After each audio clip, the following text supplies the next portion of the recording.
shall I fear? Whom shall I fear? 'Cause I am yours.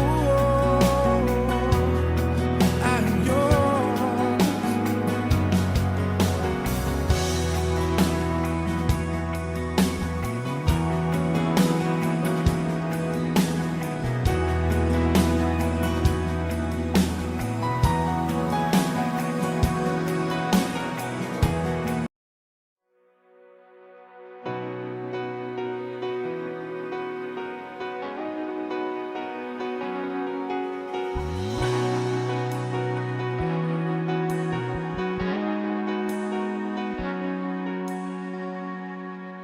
Who am I that the Lord of all the earth would care to know my name, would care to feel my hurt?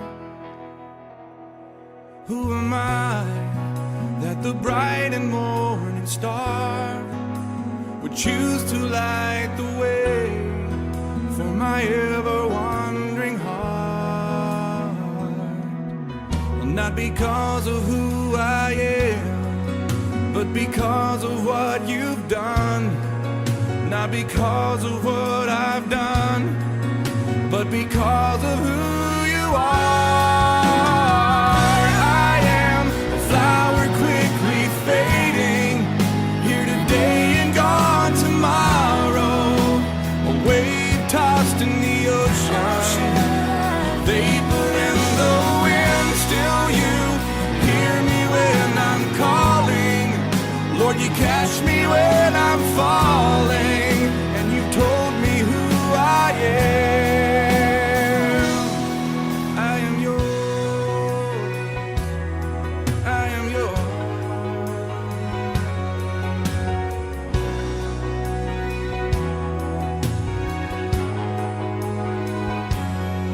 Who am I that the eyes that see my sin would look on me with love and watch me rise again? Who am I that the voice that calmed the sea would call out through the rain and calm the storm in me? Not because of who I am, but because of what you've done. Not because of what I've done, but because of who you are. I am a flower quickly fading, here today and gone tomorrow, a wave tossed in the ocean, a vapor in the wind. Still you hear me when I'm calling, Lord, you catch me when I'm falling, and you told me who I am. I am yours.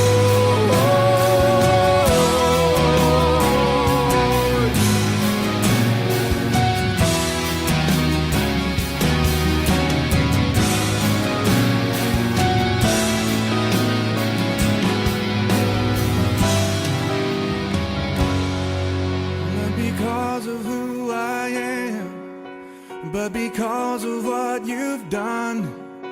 Not because of what I've done, but because of who you are. I am a flower quickly fading, here today and gone tomorrow, a wave tossed in the ocean, a vapor in the wind. Still you hear me when I'm calling, Lord, you catch me when I'm falling. You told me who I am.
that the Lord of all the earth would care to know my name, would care to feel my hurt.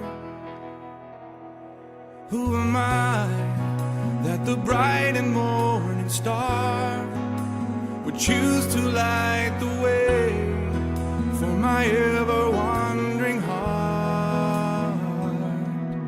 Well, not because of who I am, but because of what you've done. Not because of what I've done, but because of who you are. I am a flower quickly fading, here today and gone tomorrow. A wave tossed in the ocean, vapor in the wind. Still you hear me when I'm calling. Lord, you catch me when I'm falling, and you told me who I am. I am yours. I am yours.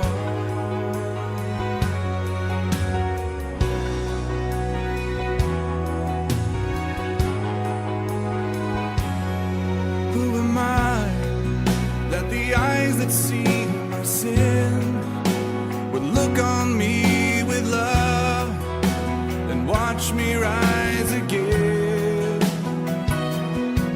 Who am I that the voice that calmed the sea would call out through the rain and calm the storm in me? Not because of who I am, but because of what you've done. Not because of what I've done, but because of who you are. I am a flower quickly fading, here today and gone tomorrow.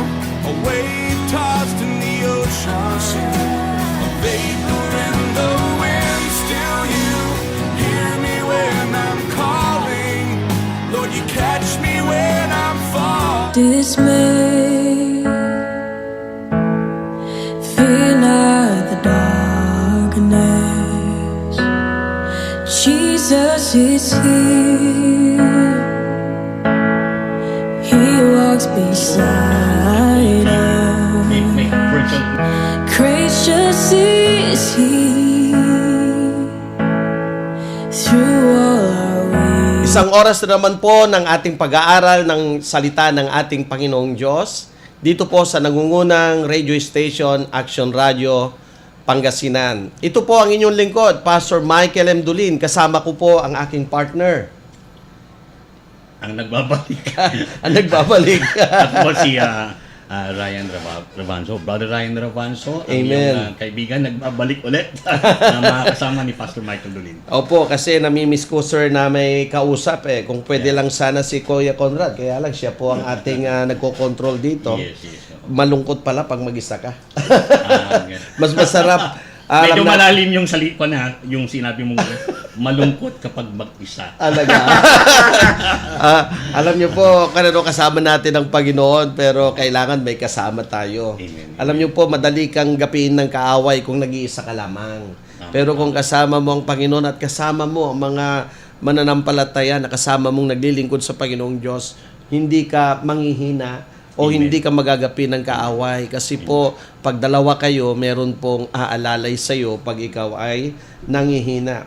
So Ryan, tayo rin po pala ay napapanood sa Facebook. Ano po, i-type lamang po nila ang Action Radio Pangasinan at hanapin nyo po ang Mini Bible College po doon. Saturday po tayo, every 4 to 5 p.m. and replay po ito Sunday, 5 to 6 p.m. At Sir Ryan, nakakalungkot dahil alert level 3 na naman tayo. Yes. Ano po? Yung nakakabahala, Pastor Michael, dahil eto nga lang po, bago-bago lamang na kabababa Kaya nga kautusan po. ng IATF, nung isang linggo ay nauna na ang lungsod ng Dagupan. Dagupan, At ngayon ay opo. buong Buong lalawigan lalawigan ng Pangasinan. So alam natin kung gaano yung pagtitiis ang tinitiis ng ating mga kababayan Kababayan, ngayon. opo. Dahil alam naman natin, dahil katatapos ang nung Pasko, nakaramdaman tayo ng panandali ang ginhawa. Ginhawa.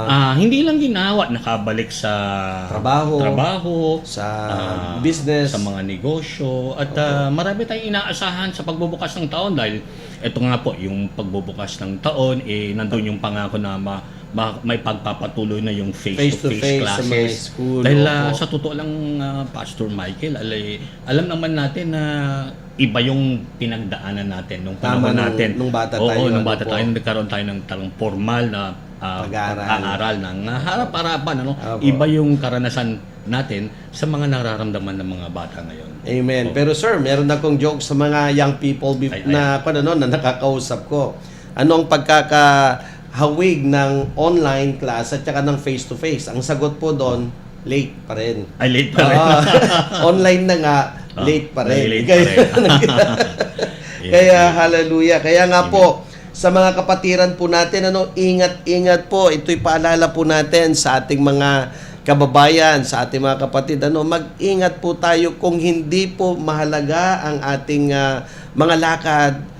Doon na lang po tayo manahan sa ating mga tahanan. Wag na po tayong lalabas o pupunta kung saan-saan. Alam naman po natin, napakadelikado ng panahon po natin ngayon dahil ang virus, wala naman pong kinikilala yan, wala pong lugar o kasarian na pinipili po yan. Kaya nga po, tayo po ay patuloy na sumunod sa mga health protocols at saka sa mga restriction ng ating gobyerno. At huwag sanang masamain ng ating mga kababayan Kababayan. kung paulit-ulit na naririnig ninyo. Kung alam mo naman, di ba? Minsan nung kabataan natin, minsan naririndi tayo sa mga Paalala. mga paalala ng mga magulang. Pero ito'y Iba ito. Oo, Opo. iba itong nararamdaman natin. Pero nakikita naman natin sa may kahihinatnan yung mga taong hindi tumutugon sa mga Tumutugon gabay, yan, opo. at sa mga paalala ng ating pamahalaan dahil dumadagdag kayo doon sa bilang di ba? Opo. Medyo pang ilan na ba? 38, 37,000 na yata. Yun nga ngayon. po ang Sir Ryan, yun po yung malungkot na na hindi maunawaan ng ating mga kababayan. Ang kalaban po natin ay hindi po tayo. Hindi po ang gobyerno natin kalaban natin. Kalaban natin dito virus. Kaya nga po, kailangan po ang pakikisa ng bawat isa para po matapos na po ito. At syempre nananalangin po tayo sa ating Panginoong Diyos na sugpuin na po ang virus na ito. Pero habang nandiyan pa po yan, kailangan sumunod tayo sa ating mga Amen. health protocols and mga restrictions po natin.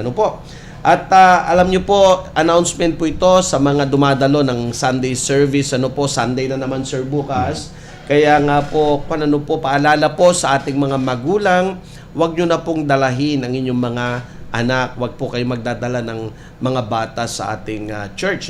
Dahil anyway, 30% lang naman po ang allowed na dumalo sa mga gawain ngayon, kaya wag nyo na pong dadalahin yung mga bata kasi po bawal po silang idala sa umattend sa ating gawain. Ang mga ganitong mga paghihigpit ay hindi layon na pigilan Tama o po. pahirapan ang ating In fact, ito'y para sa kabutihan natin lahat dahil ang tinitingnan natin ay maibalik sana natin kung tayo Yes, ay kung pwede lang po. nag-enjoy, Opo. nagkakaroon tayo ng mga sapat na panahon na kasama natin ang ating mga pamilya, ang ating mga kaibigan, may pagpatuloy natin ang ating mga negosyo. Sana may balik natin yun, pero sa lagay ng ating mga kaso ng COVID ngayon, Tama po. na kailangan natin tumalima sa Tama mga kautusan ng pamahalaan. Opo, makinig at sumunod. Yan lang Sumunod. naman po ang hiling ng ating gobyerno.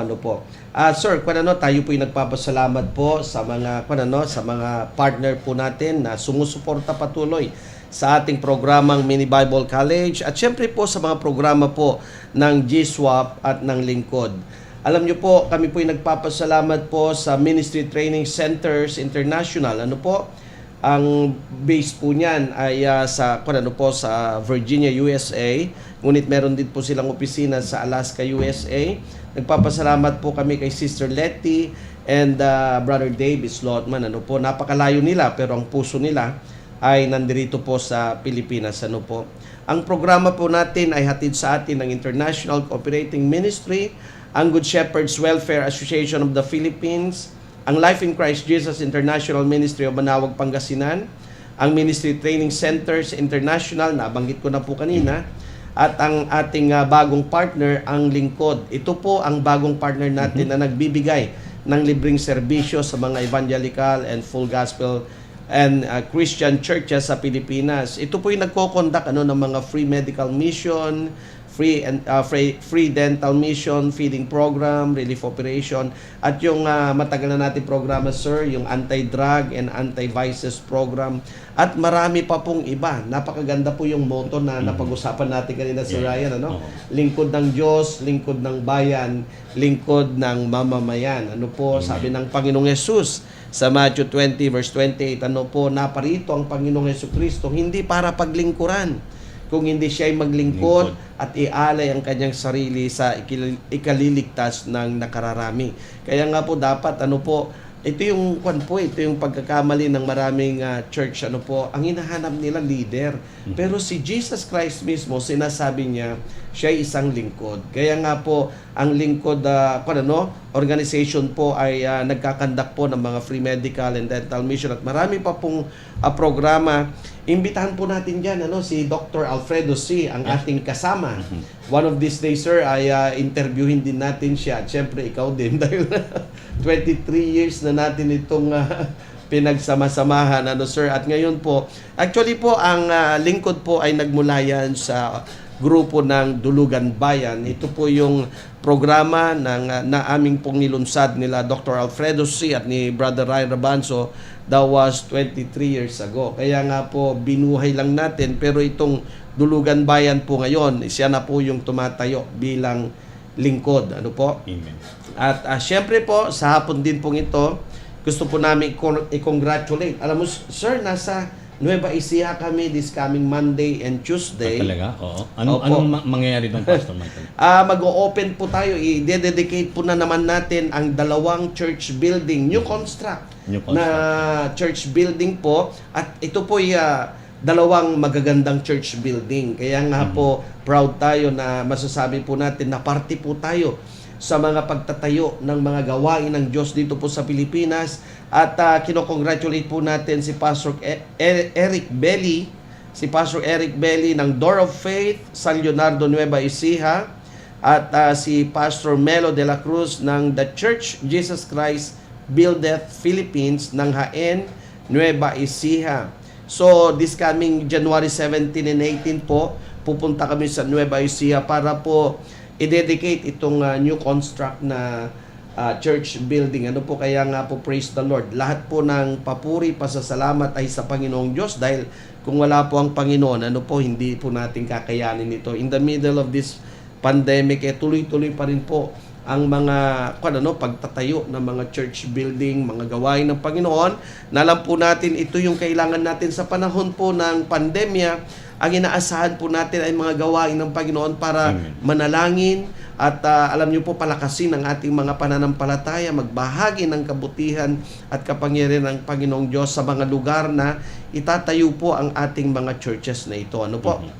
Kaya nga po, we would like to thank the International Cooperating Ministry for helping us to build churches here in the Philippines. Kaya nga po, salamat po sa ating partner, ang ICM. Sila po'y walang sawa na tumulong na magtayo ng mga church building dito sa Pilipinas. Kaya may mga gaano katagal na nila magmula nung sinimulan natin yung Programa ating po? programa sa church building. Actually po, we started that 2016. Pero nung nandito po tayo sa Action Radio, that was last year pa lang po. Last year, nagsisimula na tayo nagbibigay ng Yes, opo. updates, ano? Oo. Yes. Kaya nga po nung last year, January, up to January this year, meron na po tayong 17 church building. Ano 17, po? no? At yung kauna-unahan natin na itatayo po this year na naman, another one na naman, ay doon po sa San Carlos City. Amen. Ang pangalan po ng church ay God's Amazing Grace. Kaya nga po amazing talagang Amazing, oo. ang Panginoong Diyos. At kwan na po, meron tayong mga siguro 5 na naman po na mga pinaprocess natin. Nakalinya na. Nasa pipeline yung tawag sa English. Yes, naka-ready na po Ready na kwan natin yan, na kausapin yung mga mga pastors natin kung ready na sila na itayo ang mga churches na yan. Kaya nga po sa mga kapastoran po natin, mga pastors po natin sa Full Gospel, Evangelical and Christian churches, kung kailangan nyo po ng tulong para itayo ang mga church building po ninyo, o kaya sir, hindi lamang po yung new construction ng church building, tumatanggap din po tayo ng completion project. Anong ibig sabihin po nun? Yung mga hindi pa po natapos na mga church building, tinutulungan natin na matapos po yung mga project. Yan. May mga ganun pa palang mga ngayon. Yes, may project churches, tayong ganun. At yung isip po, kung luma na yung church, ibig sabihin, dilapidated na, luma na. Gusto nyo na pong makadelikado pa yan, matumba pa yan, balang araw o bumagyo ay lumipad ang mga bubong. Meron din tayong project po na reconstruction, building reconstruction. Okay, ayusin Kompleto natin. pala yung ating Yes. ginagawang paglilingkod. Amen. Pastor Opo. Michael, So hindi lang tayo nagtatayo po ng mga bagong church building ngayon. Ngayon po, ngayong taon na ito ay tinatanggap na po natin. Yung mga completion, ibig sabihin yung mga hindi pa natatapos na mga church building, tinatanggap na po natin yan. Pati po yung mga luma na yung mga church building o mga made of wood, kahoy yan, at kailangan na natin yan na ayusin, tumatanggap kami ng reconstruction. Pastor Michael, dahil marami akong mga napansin, magmula nung, itong kasagsagan ng crisis, Maski ngayon, paglabas mo ng bayan, medyo may pagbabagal at yung mga construction, ang mga negosyo. Yes, opo. Pero hindi tumitigil yung construction natin. Amen. Di ba? Hindi tumitigil. Yes, ang Diyos hindi po tumigil, hindi siya napagod. So kamangha yung pagkilos na nangyayari at nakikita natin ngayon, Pastor Michael. Yung ibig ko sabihin, kasi punto na ano man yung mga nakikita natin na yung mga paghihirap, yung mga challenges ng mga negosyo nakikita natin, pero pag ang mga pagkilos ay patungkol sa gawain ng Panginoon. Amen. Walang makakapigil. Walang po makapigil. sa Panginoon. Walang Amen. stop. Okay? Go tayo palagi. Amen. Yes. Tandaan natin, sir, sabi na nga Matthew 19:26, for nothing is impossible with God. Kaya nga po, salamat sa Panginoong Diyos. Tuloy-tuloy po yan. At syempre po, kung ang church po ninyo ay kailangan po ng mga discipleship materials, yung mga pagtuturo po natin sa discipleship training, at o kaya Bible School training, tumutulong din po tayo diyan. Kaya nga po, marami pa pong programa ang Good Shepherds Welfare Association of the Philippines na makakatulong po sa ating mga evangelical, full gospel and Christian churches dito po sa Pilipinas. Just contact us po sa 0927-748-2825. Nakalagay po yan dyan sa inyong mga screen. At alam nyo po, pwede nyo rin po kaming sa may messenger account po tayo.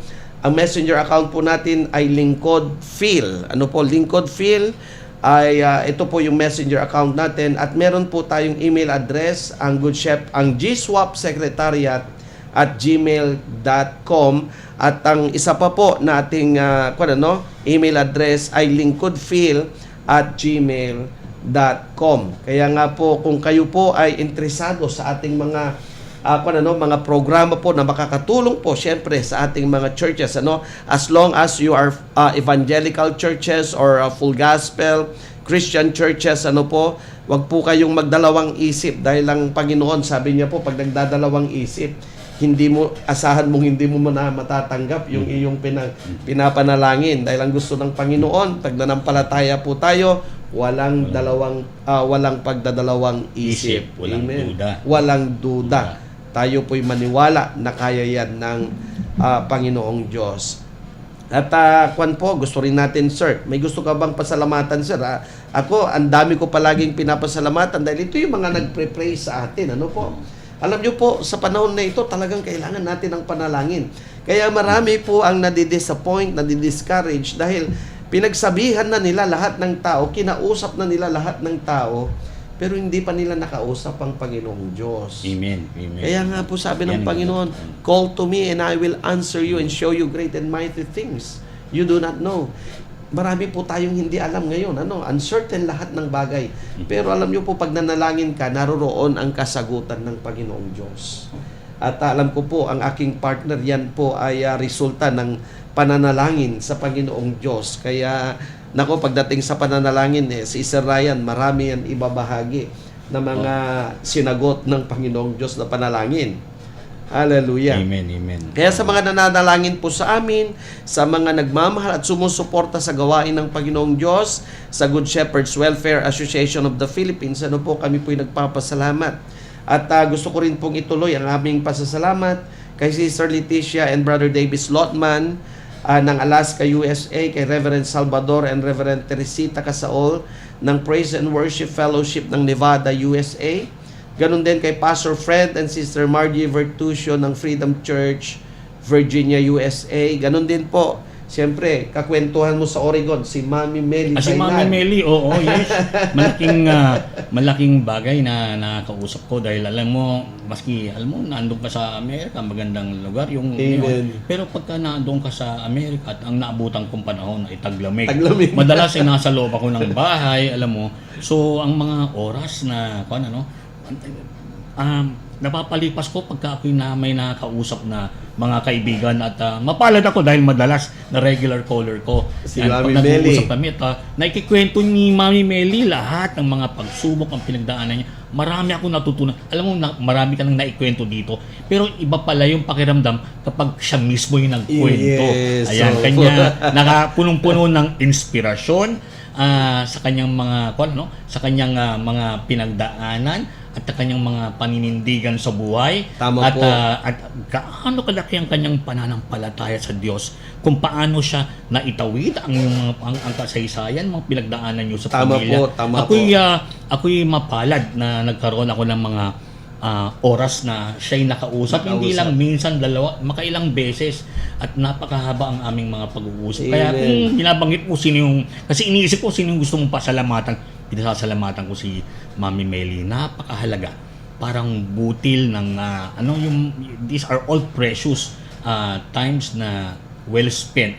Hindi yung hindi yung actually na ako'y nagkita kami. Hindi naman kami nagkita ni Mami Meli, In fact, magkalayo ang aming mga mga lugar. Siya ay nasa Virginia. Ako naman ay nasa California. Pero alam mo, magkalapit ang aming damdamin dahil alam ko, pinagsama kami yung pagkakataong yaon na ako'y malaman at pagyamanin ang aking, alam mo, yung mismong inspirasyon na nararamdaman ko mula sa mga pagpamamahagi sa ating Mami Meli. Kaya binabati ko si Mami Meli. Yes. Yan. Alam niyo po, ako'y Maraming nagpapasalamat. Ano po kasi ang kwento ni Mami, isa po siyang labandera sa Manawag, Pangasinan. Kung titignan nyo po, ito encouragement ko sa mga nanay na nanonood ngayon. Si Mami Meli po ay isang labandera lamang, ngunit ngayon siya po ay property manager na sa Amerika.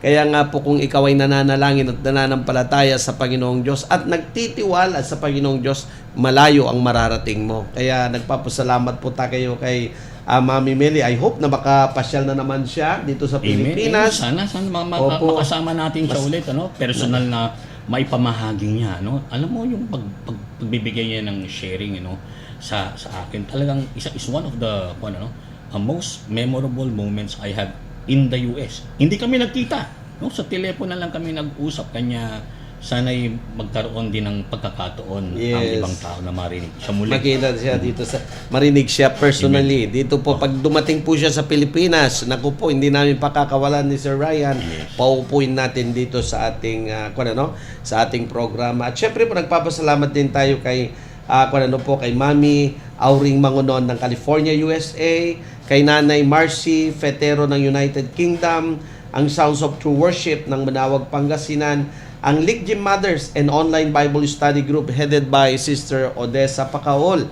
Kung kayo po ay interesado na makakonect po kayo ng grupo ng mga nanay at online Bible study ng mga nanay, please contact Sister Odessa Pacaol at CP number 0906-022-2919 at kumonect po kayo sa kanya dahil very interesting po. Napakaganda nung samahan ng mga nanay dahil po ang umaten sa online natin, Sir Ryan, ng mga nanay, hindi lang Pilipinas, kung hindi Amerika, United Kingdom, at sa iba't ibang dako ng Pilipinas, sila po ay kumukonect doon sa online Bible study ng mga nanay natin. Alam mo, Pastor Michael, kung nanay lang sana ako, sasama ako dyan eh. Kaso, wala nga akong kwan eh. Oh, kilala mo naman si Sister Des, po? Yes, para yes. siyang teacher na nagtuturo Amen. sa sa At church. napakagaling niya, no? Pero hindi yung magaling dahil ito'y meron siyang angking Kakayanan, galing, kakayanan. Pero because she's really inspiring dahil Amen. nakikita mismo yung maliwanag ang kanyang mukha. Nakikita mo na punong-puno siya ng Yes. pagmamahal sa Diyos. Kanya ito'y lumalabas mismo Amen. sa kanyang mga pagtuturo at pagmamahagi, ano? Ng salita ng Panginoon. Excited Panginoon. siya Yes, palagi. totoo yan, totoo Amen. yan. Hallelujah. Kaya nga po, sa lahat po ng mga nanay, na gusto pong connect sa online Bible study and yung mga mothers po dyan, sa group po ng Ligjim Mothers, kontakin nyo lamang po si Sister Odessa Pacaol. At sa hapon pong ito, Sir Ryan, tayo po'y mananalangin na at simulan na po natin ang ating pag-aaral. At dalangin ko po na ang bawat isa na nanonood ngayon o nakikinig sa kanilang mga radyo, samahan nyo po kami hanggang matapos po ang programang ito. Dahil alam nyo po sa inyong pakikinig ng salita ng Panginoong Diyos, sabi po ng salita ng Diyos, na faith comes from hearing the message about Christ. Kaya nga po, yung inyong pananampalataya, napapalakas yan sa tuwing kayo po ay nakikinig o nag-aaral ng salita ng Panginoong Diyos. Kaya nga po tayo nga po yung manalangin sa hapon na ito. Hallelujah. Glory to you, Lord Jesus. Hallelujah. Father God in heaven, sa hapon pong ito, kami po yung nagpupurit, sumasamba sa iyo. Nagpapasalamat po kami sa, Lord God, pagkakataon na ito na muli, mapapakain po namin ang aming mga spirit, sa ang aming mga kaluluwa ng banal mong salita, ang salita mo na tinapay ng aming buhay, O God.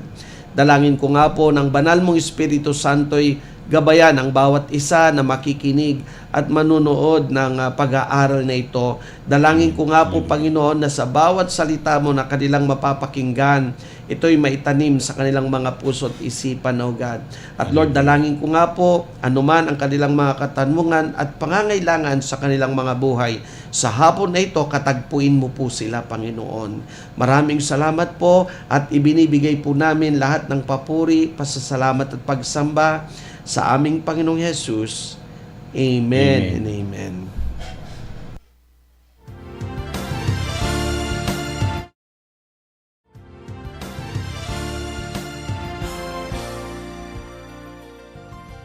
Isang mapagpalang sandali, minsan pa sa bawat nakapakinig ng ating programang Mini Bible College sa programa bilang OTS 53.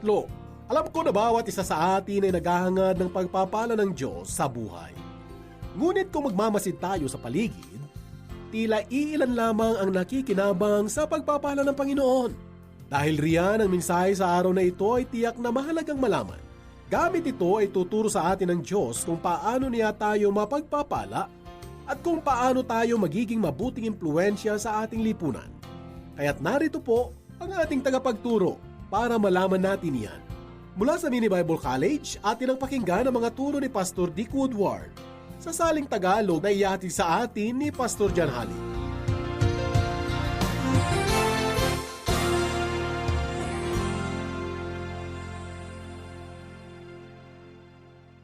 Dito po sa aklat ng mga awit, ang mga salmo na may kaugnayan sa paksa ng pagiging mapalad ay madalas nanghihikayat ng katanungan. At siguro para makita po ninyo ang aking ibig sabihin, nais kong basahin muna natin ang awit kabanatang 128 na ganito po ang sinasabi. Mapalad ang bawat tao na kay Yahweh ay may takot, ang maalab na naisay sumunod sa kanyang utos. Kakainin niya ang bunga ng kanyang pinaghirapan. Ang taong ito'y maligay at maunlad ang pamumuhay. Sa tahanan, ang asawa'y parang ubas na mabunga, at bagong tanim na olibo sa may hapag ang anak niya. Ang sinuman kung si Yahweh buong pusong susundin, buhay niya ay uunlad at laging pagpapalain. Mula sa Zion, pagpapala nawa ni Yahweh ay tanggapin, at makita habang buhay pag-unlad ng Jerusalem. Ang magiging inyong apo, nawa inyong makita din. Mga giliw kong tagapakinig, ngayon dito po sa salmong ito, ang bagay na kaagad na pwede po nating itanong ay ganito. Lahat ba ay pinagpala? Bawat tao ba ay talagang mapalad? Sa totoo lamang po, may mga tao po na gustong tuldukan at baguhin ang sinasabi dito po sa unang talata. At ito po ay sa pamamagitan ng pagsasabing mapalad ang bawat tao. Hanggang sa katagang iyan lamang ang kanilang binabasa at hindi na nila ipinagpapatuloy ang sinasabi sa talata.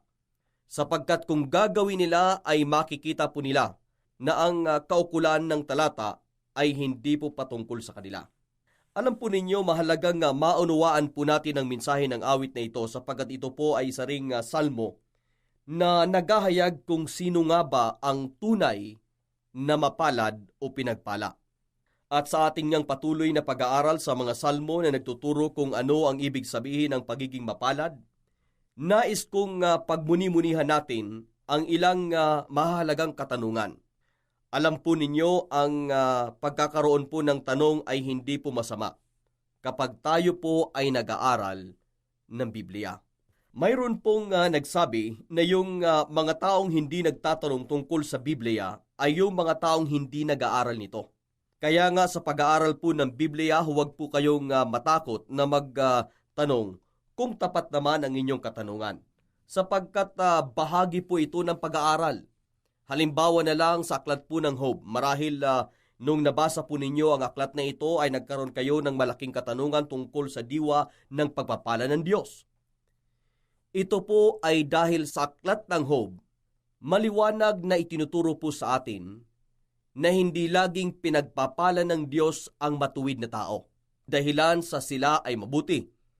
Bagkus sa aklat na iyan ay natutunan po natin na hindi porket ang tao ay naghihirap ay nangangahulugan na siya ay may itinatagong kasalanan sa buhay. Tandaan po natin na mismong ang ganyang pananaw at katanungan ang siyang sinagot ng Diyos sa aklat ng Job. At ipinakita niya na ang ganyang pananaw ay maling-mali. At sa atin ngang ginawang pag-aaral sa aklat na iyan, natunghayan po natin na may 30 biblikal na dahilan kung bakit ang bayan ng Diyos ay dumaranas ng kahirapan. Sa pamamagitan nga ng mga biblikal na dahilang ito ay nakita natin na yung katuruan na lumalaganap ngayon hinggil sa materialistikong doktrina ng kaunlaran, kalusugan at kayamanan ay isang maling katuruan na hindi dapat tanggapin at paniwalaan. Sa pambungad pa lang na bahagi ng aklat ng mga awit ay ipinakita na sa atin ng Panginoon na ang tunay na mapalad ay siya na nananalig sa salita ng Diyos at pinagbubulay-bulayan ito sa araw at gabi. Nanupat dahilan sa kanyang pag-ibig sa salita ng Diyos ay nagtatamo siya ng katatagan, espiritual na kaunlaran, makabuluhang buhay at katiyakan. Subalit maaari nga ninyong itanong, kung ang aklat ng Job ay nagpapakita ng paghihirap ng matuwid at ang aklat ng mga awit ay nagpapakita naman ng pagpapala ng matuwid, mayroon bang salungatan sa dalawang aklat na ito? Ano ang sagot sa ganitong nakalilitong kalagayan? Kaibigan, ako po ay naniniwala na ang pagkakaayos at pagkakasunod-sunod ng mga aklat sa banal na kasulatan ay gawa ng mapaggabay na kamay ng Panginoon. Totoo po na mga tao ang nagsaayos ng pagkakasunod-sunod ng aklat sa Biblia. Subalit hindi ako naniniwala na pinabayaan na lang sila ng Panginoon sa pagsasaayos nito. Hindi po ganyan. Bagkus naniniwala ako na may dahilan kung bakit ang aklat ng Job ay nauuna sa aklat ng mga awit. At isa po sa mga dahilan ay upang ating malaman na ang matuwid ay hindi laging nasa kalagayan ng pagpapala. Sapagkat sa aklat po ng Job, ang taong matuwid man ay dumaranas ng kahirapan. Kaugnay po niyan, totoo po na anuman ang inyong itanim ay iyo ring aanihin. Subalit hindi po laging dapat gamitin ang kasabihang iyan sa bawat kalagayan ng buhay. Ang aklat ng Job ay isang malinaw na patunay para po riyan dahil ipinapakita sa atin dito na ipinapahintulot ng Diyos na ang kanyang mga lingkod, ang matuwid, ay dumaan sa pagsubok ng buhay. Sinusubok ng Diyos ang kanyang mga pinagpapala at isa po sa maraming dahilan kung bakit niya yan ginagawa ay upang palaguin sa espiritual ang kanyang mga anak. Kaya nga huwag na huwag po nating isipin na porket ang isang mananampalataya ay dumaraan sa isang mahigpit na kalagayan sa buhay ay dahil sa mayroon siyang nagawang kasalanan. Kuha mo kaibigan, kaya nga napakahalagang ilagay natin sa ating isipan na sa ating pagbabasa ng mga salmo tungkol sa pagpapala dito po sa aklat ng mga awit, dapat po natin itong timbangin ayon po sa prinsipyong aral na natutunan po natin mula po sa aklat ng Job. At ganyan nga po ang dapat nating gawin dito po sa 128 kabanata dito po sa aklat ng awit. Ang pagpapala po na tinutukoy ng salmista sa salmo ay hindi hatid o dulot ng tsansa o pagkakataon lamang. Tulad po ng aking naunang sinabi, may mga tao na binabasa ang unang talata sa awit na ito sa pamamagitan ng pagbibigay tuldok sa pangungusap na mapalad ang bawat tao. Hindi na nila ipinagpapatuloy ang pangungusap sapagkat aalisin ng susunod na kataga ang kanilang maling pananaw. At may mga tao po na ginagawa ang ganitong paliwanag sa Biblia sapagkat naniniwala sila sa doktrina na kung tawagin ay universalismo. Ito po ay sistema ng pananaw na kung saan ay tinitingnan ang Diyos sa isang katangian lamang bilang pag-ibig. At anila, dahil sa ang Diyos ay pag-ibig lang, walang sino man ang dapat na mapunta sa impyerno. Sapagkat kahit ano pa man ang kalagayan o relihiyon ng tao, basta't mayroon siyang pananaw sa Diyos bilang pag-ibig, siya ay may tuturing na mapalad. Subalit ang ganitong pananaw tungkol po sa katangian ng Diyos ay isang malaki at seryosong pagkakamali. Ang Diyos ay hindi lamang pag-ibig. Ang katangian ng Diyos ay maaring ihalintulad natin sa kulay ng bahaghari. Ito po ay hindi lamang isa, kundi binubuo ng iba't iba pang katangian na bagamat may kaibahan sa bawat isa, ngunit may malapit na kaugnayan at pagkakaisa. Totoo na ang Diyos ay pag-ibig, subalit hindi diyan dapat magtapos, sapagkat siya rin ay hustisya. Dagdag pa riyan, kung babalikan po natin ang talata, maingat na ipinapakita sa atin ng salmista na ang pagpapala ng Diyos sa tao ay nakaugnay sa kondisyon. Wika po ng salmista, mapalad ang bawat tao na kay Yahweh ay may takot, ang maalab na naisay sumunod sa kanyang utos. Iyan po ang buong pangungusap ng salmista sa unang talata at dyan ay ipinapakita po sa atin ang malinaw na kondisyon ng pagpapala ng Diyos sa isang tao. Nang sinabi po ng salmista na mapalad ang bawat tao na kay Yahweh ay may takot, ang kanyang tinutukoy ay sila na nananalig sa Diyos, na may takot na suwayin ang utos at kalooban ng Panginoon. At syempre batay po sa natutunan po natin sa unang kabanata ng awit, ang katibayan na ang isang tao ay talagang may pagkatakot sa Diyos ay nakikita sa kanyang buhay na lumalayo sa kasamaan. Ang salita ng Diyos ang saligan ng pagpapasya at paninindigan ng taong may takot sa Diyos. Ito po ay dahil sa naniniwala siya na anuman ang kanyang itanim ay kanyang aanihin. At kung ang kanyang pagtatanim ay nakapaloob sa sinasabi ng salita ng Diyos, naniniwala siya na aanihin niya ang pagpapala ng Panginoon. Iyan po ang espiritual na batas na ibinigay ng Diyos sa bawat mananampalataya. Wika po ni Apostol Pablo sa 6 na kabanata ng Galacia, talatang 7 at 8. Basahin ko po at pakinggan ninyo. Huwag ninyong akalaing madadaya ninyo ang Diyos. Kung ano ang itinanim ng tao, iyon din ang kanyang aanihin. Ang sumusunod sa nasa ng kanyang laman ay mag-aani ng kapahamakan, ngunit ang sumusunod naman sa Espiritu ay mag-aani ng buhay na walang hanggan. Tungkol po sa talatang ito, madalas isipin po ng marami na ang paungo sa prito ay nauukol sa lahat ng tao. Subalit kung maingat po nating pag-aaralan ang konteksto ng talatang ito, makikita po natin na ang kinakausap dito ni Apostol Pablo ay mga mananampalataya, hindi po mga tao ng mundo. Kaya nga nang sinabi po ni Pablo na kung ang isang mananampalataya ay magtatanim sa aspeto ng laman, siya ay aani ng kabulukan at ang ibig sabihin po aani siya ng paghihirap at kaguluhan. Subalit kung siya ay magtatanim sa espiritu, siya ay aani ng mga mabuting bagay espiritual na ang halaga ay walang hanggan. Kaya nga bilang mga Kristiyano o mananampalataya, tayo po ay may pagpipilian.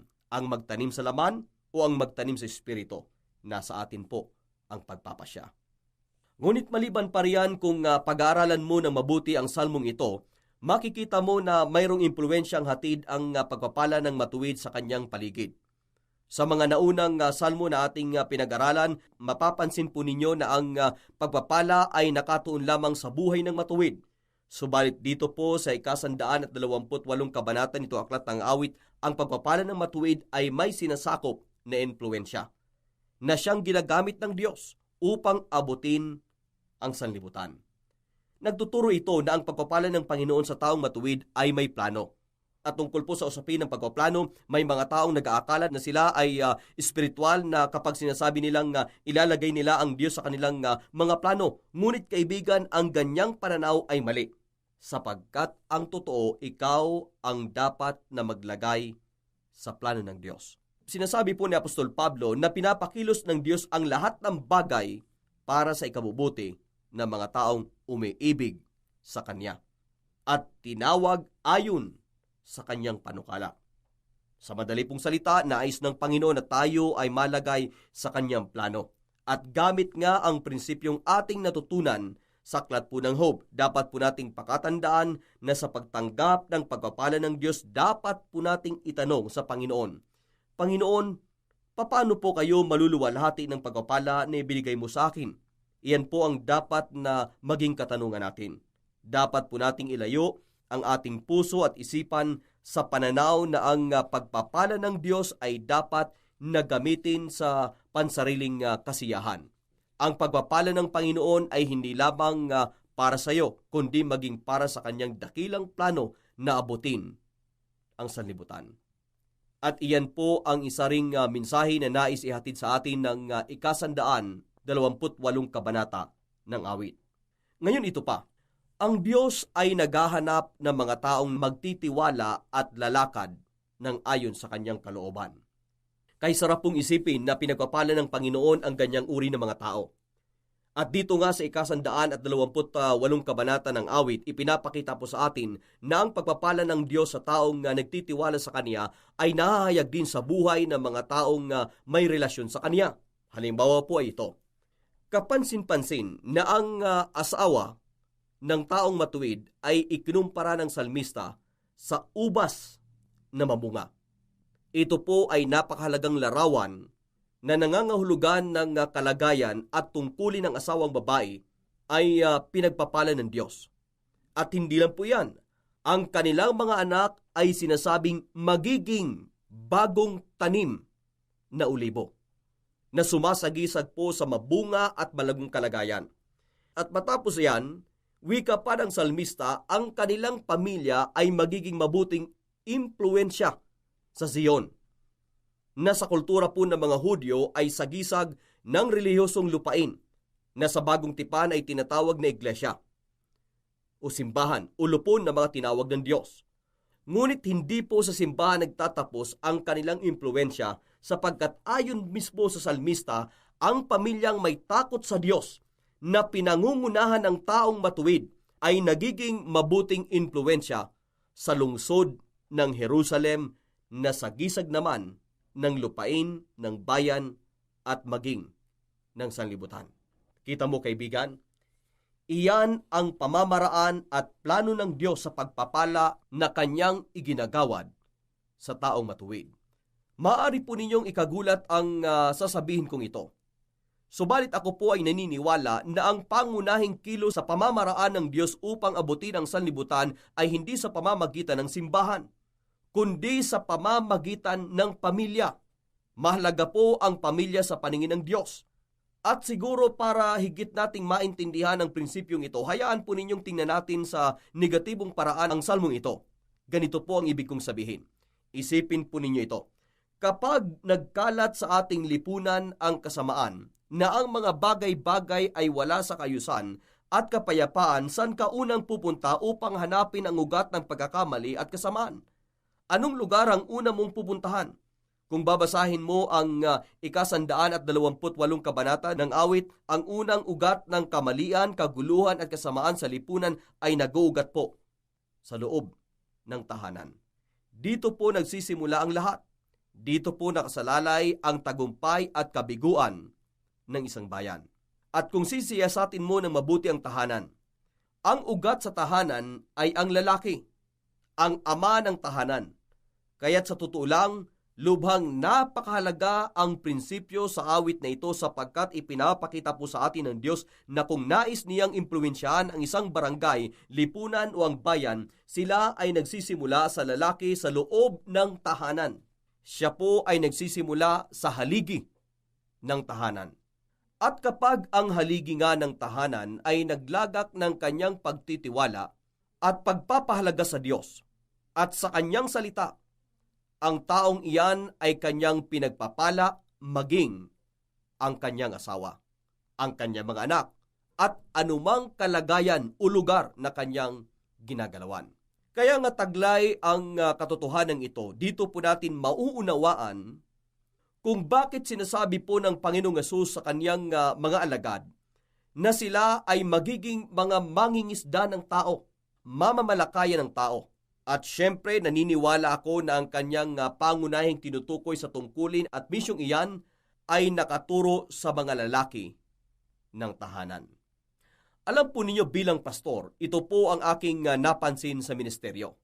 Kapag ang pastor ay nagsagawa ng isang ebanghelikal na misyon na sa isang barangay at marami sa kanilang mga naanyayahan ay mga kababaihan at mga bata, madalas na mahirap pa rin akayin ang buong sambahayan ng isang asawang babae kung ang asawang lalaki ay hindi pa nahikayat sa Panginoon.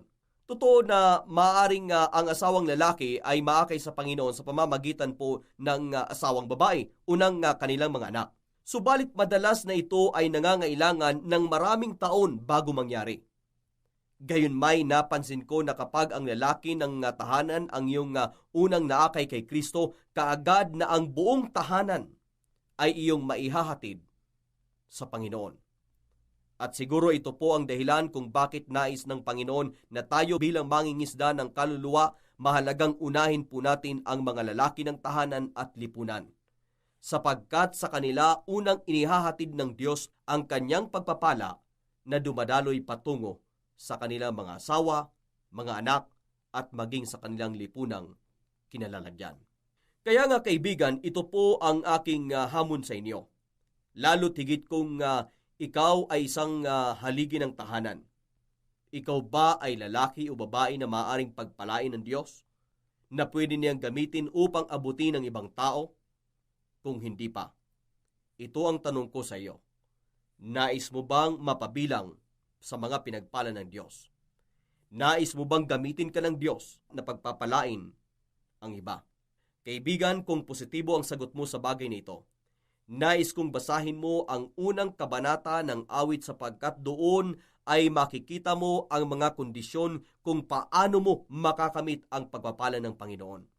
Doon ay ipapakita sa iyo kung ano ang mga nararapat na katangian na dapat ay mahubog sa iyong buhay upang pagpalain ka ng Diyos. Ngunit kung nais mong malaman na nasa iyo ang pagpapasya, kung nais mong magpagamit sa Panginoon o hindi, nasa iyo ang pagpipili, kaibigan, ang tumanggi o ang magtiwala sa Kanya. Ngunit anuman ang iyong tugon, matibay at malinaw ang mensaheng inihahatid ng aklat ng mga awit, Ang Diyos ay naghahanap at naghahangad ng taong may tunay na pagkatakot sa Kanya upang sila ay Kanyang gamitin na pagpapala sa pamilya at sa lipunan. O dalangin ko na mapabilang ka, kaibigan, sa mga taong tinawag ng Diyos. At iyan ang mensaheng hatid sa iyo ng 128 kabanata nitong Aklat ng Awit. Ngunit maliban pa riyan, mayroon pang isang salmo sa aklat po ng mga awit na may parehas na mensahe sa awit na ito. Ang totoo po niyan, ito po ay kapitbahay salmo lang sapagkat ito po ay matatagpuan po natin sa 127 kabanata. Dito po ay ating mababasa ang napakagandang pangungusap na may kinalaman pa rin sa buhay po ng pamilya. Ganito po ang sinasabi, basahin ko po at pakinggan ninyo. Maliban nga na si Yahweh ang nagtatag nitong bahay. Ang ginawa ng nagtayo ay wala ring kabuluhan. Maliban nga na si Yahweh ang sa lungsod ay gumabay. Ang pagmamasid ng bantay ay wala ring saysay. Hindi dapat pakahirap, magpagal sa hanap buhay. Maaga pa kung bumangon, gabing-gabi kung humimlay. Pagkat pinagpapahinga ni Yahweh ang kanyang mahal. Kaloob nga ni Yahweh itong ating mga anak, ang ganitong mga supling, pagpapalang mayroong galak. Ang lalaking mga anak sa panahong kabataan, ang katulad ay palaso sa kamay ng isang kawal. Mapalad ang isang taong mapalasong tulad niyan, hindi siya malulupig at malayo sa kahihiyan. Kung sila man ng kalaban ay magtagpo sa hukuman. Para po sa inyong kaalaman, mga gili kong tagapakinig, at maaari po ninyong ikagulat na malaman na ang salmong ito ay hango po sa panulat ng matalinong hari sa kasaysayan, si Haring Solomon. Sa aking palagay, hindi po nakapagtataka na ang mensahe ng awit na isinulat ni Solomon ay tungkol sa pagtatayo ng mga gusali sapagkat siya ay kilala at tinaguriang dakilang tagapagtayo ng mga gusali sa Israel. At hindi lamang po mga naglalakihan at nagagandahang mga gusali tulad po ng templo ang kanyang ipinatayo, kundi nagtatag din siya ng isang napakagandang lungsod, mga lugar pasyalan, mga barko at malalaking kulungan para po sa kanyang mga daang-daang kabayo. Si Solomon ay talagang may tuturing na mahusay na tagapagtayo at isang tagapagtatag na marunong. Kaya naman noong sinulat niya ang salmong ito, natitiyak ko na alam niya ang kanyang sinasabi. Pansinin po ninyo ang sinabi niya sa unang talata. Maliban nga na si Yahweh ang nagtatag nitong bahay, ang ginawa ng nagtayo ay wala ding kabuluhan. Kita po ninyo? Ipinapakita po sa atin ni Solomon dito na posible kang magtayo ng isang bahay, ngunit mauuwi din po sa wala. At dito kapansin-pansin yung salitang ginamit niya, walang kabuluhan. Ito po ay paborito niyang kataga. Lalo tigit sa aklat po ng Ecclesiastes. Sa pamamagitan nito ay nais niyang ituro na ang isang tao ay pwedeng gumawa ng pagpapagal sa buhay, yung talagang ibibigay mo ang iyong buong lakas para sa isang bagay, ngunit ang hantungan ay walang kabuluhan. At ito po ay dahil sa marami sa mga bagay na ating itinatatag ay nakapundasyon po sa maling bagay. At dito nga sa salmong ito, minsan pa tungkol po sa usaping pamilya, sinasabi niya sa bawat magulang na pwede silang magpagal sa walang kabuluhan. Ang totoo po niyan, ang salmong ito ni Solomon ay tinuturing na isang pangungumpisal hinggil sa pagkakamaling kanyang nagawa sa loob ng kanyang tahanan. Na tila ba sa pamamagitan ng salmong ito, ay sinasabi niya, sa bawat magulang, huwag ninyong tularan ang aking pagkakamali. Oo, nagpatayo ako ng maraming gusali. Nagpagawa ako ng maraming mga proyekto. Pinuno ko ang aking isipan ng maraming mga adikain na para sa ikagaganda at ikauunlad ng bayan. Subalit sa kabila po nito, ako ay nakagawa ng malaking pagkakamali sapagkat hindi ako nakapagtayo sa wastong pundasyon. Kita mo, kaibigan? At matapos iyang sabihin ni Solomon, kapansin-pansin sa 3 talata na tila nagbago siya ng paksa. Wika po niya, kaloob nga ni Yahweh itong ating mga anak. At tungkol po riyan, pwede po ninyong itanong, anong kaugnayan ng anak sa mga ipinagtayong gusali na sinasabi niya sa unang talata? Kaibigan, sa unang tingin maaring walang kaugnayan. Ngunit kung pag-aaralan mo ng mabuti ang talata at maging ang buhay po ni Solomon, ang bagay na sinasabi niya dito sa 3 talata ay nakaugnay sa unang talata. Ako po ay naniniwala na ganito ang kanyang nais sabihin. Makinig kayo, nagtayo ako ng mga bagay sa maling saligan, sapagkat aking natuklasan na ang pinakamahalagang bagay pala na dapat mong itatag at pagtibayin ay ang buhay ng iyong mga anak. Iyan po ang nais sabihin ni Solomon. At kung pag-aaralan mo ang kanyang buhay, siya po ay nagkaroon ng mga anak na labis niyang kabaliktaran, mga anak na nabuhay sa kalayawan at kahangalan. At sa akin pong palagay, ito po ang pangungumpisal na inihayag ni Solomon sa salmong ito. At hindi lamang iyan, sa atin pong nalalapit na pag-aaral sa aklat ng Ecclesiastes, doon ay makikita po natin yung iba't ibang kapahayagan ng pagsisisi ni Solomon. Nawika niya, ginugol ko ang aking buhay sa pag-iimpok ng maraming pera, ngunit ang aanin ng aking pinagpagalan ay ang mga taong pinaghaharian ng kalayawan at kahangalan. At syempre, tiyak po na ang tinutukoy niya sa pahayag na iyan ay yung kanyang mga anak. Kung kaya't maaring isipin po ni Solomon na kung nakapagbigay lamang siya ng sapat na oras sa kanyang mga anak, na hubugin sila sa tama, marahil ay hindi po malalagay sa panganib ang kanyang kaharian. At bagamat si Solomon ay tinaguriang pinakamatalinong hari, subalit sa kanyang pagkakamali sa loob ng tahanan, naranasan niya ang pinakamatinding kabiguan sa buhay. Kaya nga nung sinabi po ni Solomon na ang mga anak ay kaloob ng Diyos, inihahayag niya para po sa atin ang isang karunungan na dapat nating itanim sa ating puso at isipan. Kapansin-pansin po sa 4 na talata na inihambing niya ang mga anak sa isang palaso sa kamay ng kanilang mga magulang.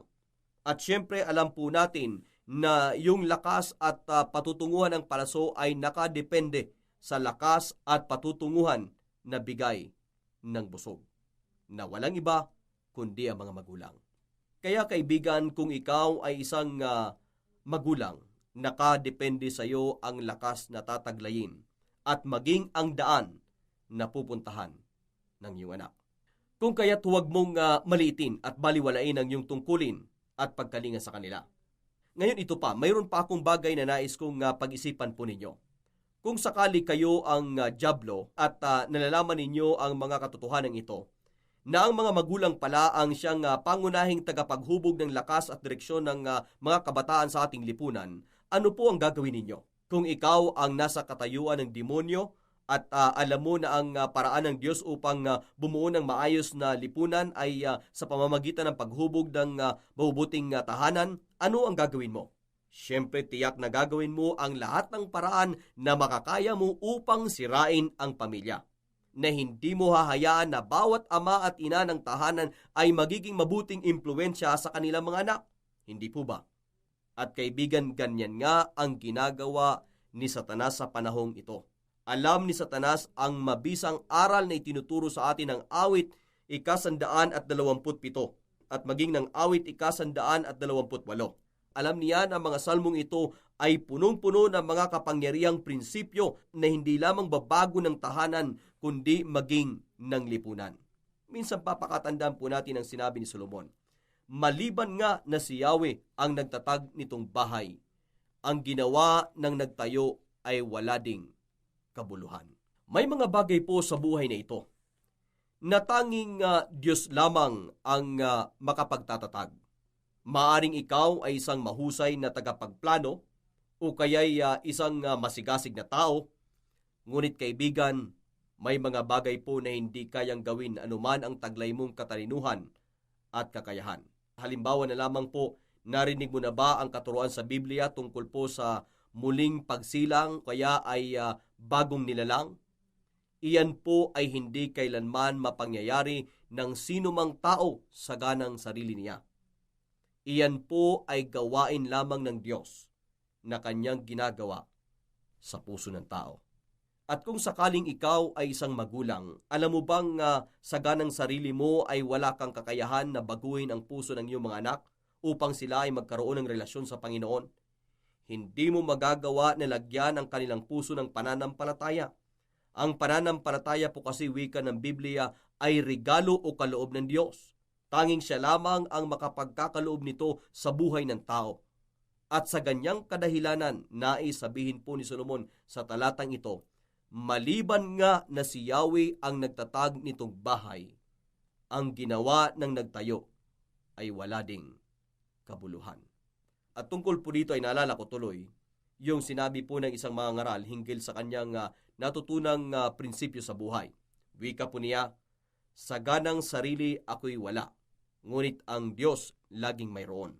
Sa ganang sarili, wala akong magagawa, ngunit sa Diyos walang anumang imposible. Sa ganang sarili, wala akong mabuting pagnanasa, ngunit ang Diyos may mabuting kalooban at tamang dahilan. At salamat sapagkat itong Diyos na ito ay nagsabing, hindi niya ako iiwan, ni pababayaan man. At iyan nga kaibigan ang prinsipyo na dapat din nating matutunan sa ating buhay. Kailangan po natin ng Diyos sa anumang pagtatatag na ating ginagawa. At minsan pa para kay Solomon ang magandang panimula at pagtatayo na dapat nating itatag ay dapat na magsimula sa pamilya. Sa ating mga anak, wika niya, kaloob nga ni Yahweh itong mga anak. At dahil nga riyan, dapat napahalagan po natin ng lubos ang buhay ng ating pamilya. At sa lumang tipan, ilang magandang halimbawa na pwede po nating salaminin at tularan tungkol po sa mabuting pagkalinga sa ating mga anak ay ang buhay po ni Ana, ni Raquel at maging ni Sarah. Ang mga babaeng ito ay may malaking pagpapahalaga at mataas na tingin sa kanilang tungkulin bilang ina. Ibang-iba po ang kanilang pananaw sa kahalagahan ng pagmamagulang o pagiging magulang sa paraan na tinitingnan po natin ang pagiging magulang sa panahon po natin sa ngayon. At kung inyo ngang iisipin yung mga naglalaganap na balita ngayon tungkol po sa dumaraming bilang ng mga kababaihan na nagpapalaglag ng kanilang mga ipinagbubuntis na bata, sadyang nakapanlulumo na isip kung bakit nila ito nagagawa. Ang nakahihindik na pananaw kasi ngayon na lumalaganap sa digdig hinggil sa isyu ng aborasyon, yung tingnan yung bata sa loob ng sinapupunan na isang hadlang. O kaya isang bagay na hindi plinano o kaya hindi ginustong mangyari. At dahil nga sa tumitingkad na pananaw ng humanismo sa panahong ito, kung saan ang sentro ng pananaw ay nakatuon po sa sarili. Ang bata o ang buhay na nasa sinapupunan ng isang buntis na babae ay tinitingnan sa makasariling paraan. Ang ibig ko pong sabihin, may mga tao kasi na sumasang-ayon sa aborsyon na nagsasabi na ang issue daw ay hindi yung bata na nasa loob ng sinapupunan ng babae, kundi yung personal na karapatan ng babae. Masyado daw kasi tayong natuon sa bagay na nasa loob ng sinapupunan sa halip na tingnan o pahalagahan ang karapatan ng babae na may malayang pagpapasya kung nais niyang alisin yung bagay sa loob ng kanyang sinapupunan. Ngunit kaibigan, ang ganitong pananaw ay isang maling pananaw. Ito ay maling pagtingin sa isyo kapag ang tunay na isyo ay hindi yung gusto ng babae o yung kanyang sinasabing karapatan, kundi yung buhay na nasa loob ng kanyang sinapupunan. Ang buhay na iyon ay hindi dapat tawaging bagay na pwedeng itapon kung hindi mo gusto. Hindi po kaibigan, hindi matuwid ni isang katinuan o katuwirang karapatan na patayin ng bata na nasa loob ng sinapupunan. Minsan papakinggan po ninyo si Solomon, kaloob nga ni Yahweh itong ating mga anak. Kita mo, sila ay regalo ng Diyos na dapat tanggapin na may pagpapasalamat sapagkat sila ay nagtataglay ng buhay na bigay ng Panginoon. Kaya nga sadyang napakahalaga na ang katotohanan ng awit 127 ay maipahayag sa ating bayan. Ang katotohanan nito ang maglilinis ng ating isipan sa mga maling pananaw na sisira ng ating buhay, pamilya at lipunan. Alam po ninyo, hayag na ipinapakita sa atin sa Biblia, sa luma at maging sa bagong tipan, na ang Diyos ay nagtatag ng batas tungkol sa buhay. Halimbawa na lang, sa una at ikalawang kabanata ng Aklat ng Heneses ay ipinapakita po sa atin na ang Diyos ay lumikha ng lalaki at babae at ginawa silang mag-asawa. At bilang mag-asawa, ipinag-utos ng Diyos na magkaroon sila ng mga anak na sa paglipas ng panahon ay mag-aasawa din at magkakaroon ng mga anak. At sa pamamagitan ng nito, pupunuin nila ang daigdig na ipinapalaganap ang kalooban ng Diyos. Ganyan po ang simpleng paraan ng Diyos sa pasimula para punuin ang daigdig. At hango nga sa ganyang pamamaraan, matututunan po natin ang prinsipyo na ang Diyos ay laging nagsisimula sa mag-asawa o sa pamilya. At kaibigan, kung ikaw ay may asawa, nais kong malaman mo na kung nais ninyong maging mabuting impluensya sa sanlibutan na pwedeng gamitin ng Diyos para sa ikalalaganap ng kanyang kalooban, mahalaga po na una sa lahat bilang mag-asawa po na kayo ay may kaugnayan sa Diyos. Dapat po nating maunawaan na ang pag-aasawa ay mayroong mga kondisyon na ibinigay ng Diyos upang tayo ay mapalago at mapabuti. At sangayon po sa Panginoong Hesus, ang tanging paraan para mapalago ang buhay may asawa na nasang-ayon sa kalooban ng Diyos ay sa pamamagitan po ng tulong ng banal na Espiritu. Sa sariling lakas at paraan ay hindi po natin ito mapagtitibay. Ngunit sa tulong po ng Espiritu ng Diyos, ang relasyon ng mag-asawa ay magiging kasiyasiya at lumalago sa pag-ibig. At yan nga rin ang ibig sabihin ni Solomon na sinabi niyang maliban na si Yahweh ang nagtatag nitong bahay, ang ginawa ng nagtayo ay walang kabuluhan. Kaibigan, kailangan mo ang Diyos para sa ikatitibay ng iyong relasyon bilang may asawa. At syempre huwag nating kalilimutan na ang mag-asawa ay magkakaroon lamang ng tunay at matibay na relasyon sa Diyos kung una sa lahat ang bawat isa sa kanila ay ipinanganak na muli sa Espiritu. At minsan pa dapat po nating maunawaan na itong kapanganakan sa Espiritu na tinutukoy ng Panginoong Hesus ay hindi po sa pamamagitan ng gawa ng laman. Ang ibig pong sabihin, hindi ka magiging bagong nilalang o magiging mabuting asawa sa iyong asawa kung ikaw ay hindi pinananahanan ng Espiritu Santo. Sa madaling salita, kailangan po natin ng Diyos sa ating buhay kung nais nating maging bagong nilalang. At iyan nga ang nais sabihin ni Solomon para po sa atin. Ang tahanan na mabuti at matatag ay pinananahanan ng mag-asawang bagong nilalang. Patuloy pa ni Solomon sa 2 talata, dito po sa 127 kabanata nitong Aklat ng Awit. Sinabi po niya, hindi dapat pakahirap, magpagal sa hanap buhay, maaga pa kung bumangon, gabing-gabi kung humimlay, sapagkat pinapahinga ni Yahweh ang kanyang mahal. Tunay po na isang napagandang talata ito. Dito po ay ipinapakita ni Solomon yung hindi pangkaraniwang ginagawa ng Diyos sa buhay ng taong may takot sa Kanya. Gustong sabihin po ni Solomon na kapag tayo ay pagod dahil po sa buong araw na trabaho, sa atin pong pagtulog daw ay pinapanauli ng Diyos ang ating kalakasan upang sa pagdating ng panibagong araw ay mayroon tayong kakayahan na harapin ang panibagong trabaho at hamon ng buhay. Gayon may mga tao po na nabubuhay na ignorante tungkol po sa katotohanan ito. Araw-araw ay trabaho sila ng trabaho na para bang nakikipag-agawan sila ng pera. Nakakalimutan nila ang magpahinga sapagkat laging punong-puno ang kanilang isipan ng kung ano ang pwede nilang gawin na sa palagay nila ay magpapatatag ng kanilang buhay. Subalit kaibigan, ang Diyos ay nagtatag ng batas sa kalikasan tungkol sa trabaho at pahinga. Kung lalampas o lalabanan mo ang batas na ito, tiyak na ikaw ay magdurusa. Kung gugugulin mo ang buhay sa labis na pagtatrabaho at makalimutan mo ang magpahinga, hindi mo matatanggap ang pagpapala ng Diyos na magpapanauli sa iyo ng lakas para po sa panibagong umaga. Kaya nga kung ikaw ay ama o ina, huwag ibuhos ang buhay mo sa kakatrabaho. Isipin mo na hindi iyan ang pamamaraan ng Diyos. Dapat mong panumbalikin ang iyong isipan sa tamang proseso ng Panginoon. At dito nga sa salmong ating pinag-aaralan, tinatawagan tayo ng Diyos na magbigay ng sapat na panahon sa buhay ng ating mga anak. Tandaan mo na ang salmong ito ay nagmula mismo sa turo, aral at karanasan ng isang matalinong hari na kung saan sa kanyang mabusising pagninilay-nilay sa buhay, nakita niya ang kahalagahan ng maayos na pagtatatag ng pamilya ayon sa kalooban ng Diyos. O hindi pera kaibigan ang sagot sa buhay ng iyong mga anak. Kailangan mo ang Panginoon sapagkat siya lamang ang may kakayahan na baguhin ang puso ng iyong mga anak. At iyan ay mangyayari lamang kung ikaw ay magsisimulang lumapit sa Panginoon. Itakwil mo sa iyong buhay ang humanismong paniniwala na nagsasabing, ako ang mangunguna, magagawa ko ang lahat ng bagay. Kaibigan, hindi po gayon. Ang ganyang pananaw ay isang paumuso o paglapastangan sa katotohanan ng Diyos. Hindi ka Diyos, kaibigan. Bagkus kilalanin mo ang Panginoon sa iyong buhay sapagkat sang-ayon sa banal na kasulatan, sa ganang sarili mo ay wala kang magagawa kung wala kang pagkilala sa katotohanan ng Diyos. Minsan pa, basahin ko po, pakinggan mo, maliban nga na si Yahweh ang nagtatag ditong bahay. Ang ginawa ng nagtayo ay wala ding kabuluhan. Anumang pagpapagal, pagtitiis, at sariling kakayahan na iyong ibuhos para sa isang bagay na nais mong itatag sa iyong buhay. Kung ang bagay na iyan ay hindi papatibay ng Panginoon, ikaw ay hindi magtatagumpay.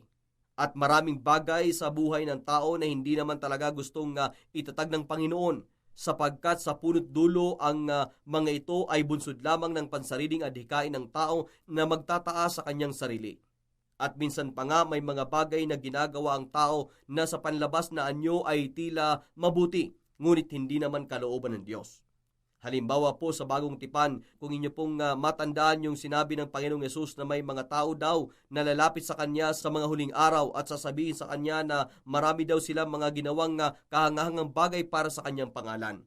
Ngunit isasagot po ng Panginoon sa kanila, mga mapaggawa ng kasamaan, lumayo kayo sa akin. Grabe, kita mo kaibigan, isa yang nakapangingilabot na katotohanan. Isipin mo, may mga ginagawa ka na akala mo kalooban ng Diyos, ngunit ang totoo pala ay kalooban mo lamang. Kaya nga lubos na napakahalaga nitong awit 127 kabanata. Sadyang dito ay ipinapakita sa atin ang malinaw kung hindi natin hahayaan ang Diyos na magtatag sa ating buhay, anumang ating gawin at itatatag ay mawawalan din ng kabuluhan. At kaibigan, sa lahat ng ito, ang nais ko lamang itanim sa puso at isipan mo ay ito. Hindi po tayo ang kapitan ng ating kaluluwa. Hindi po tayo ang pinuno ng ating buhay at patutunguhan. Hindi po tayo ang saligan ng tagumpay. Totoo na bilang tao, may mga bagay na pwede ka magawa. Ngunit hindi mo kailanman magagawa ang bahagi na tanging Diyos lamang ang makapangyayari. Kung kaya't hindi ka dapat magmayabang sa mga bagay na iyong itinatatag sa buhay. Sapagkat kung wala ang Panginoon sa iyong mga itinatatag, lahat ng iyan ay mauuwi sa kawalan. Kaya naman, upang ingatan ka sa maling pananaw na pwedeng magligaw ng iyong kaluluwa, ngayon pa lamang ay inaanyayahan na kita na lumapit sa Panginoon, na isuko mo ang iyong buhay sa Kanya, sapagkat ang pagsuko sa Diyos ay isang dakilang tagumpay.